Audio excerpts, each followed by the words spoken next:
В общем, сейчас Дэра споткнулась о конус, который обозначает место сошки, ой, тьфу, ролика.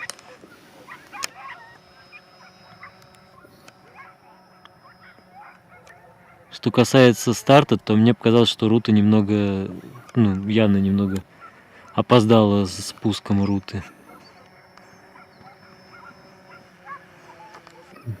Ну, вообще такой зрелищный получился забег. Девчонки молодцы.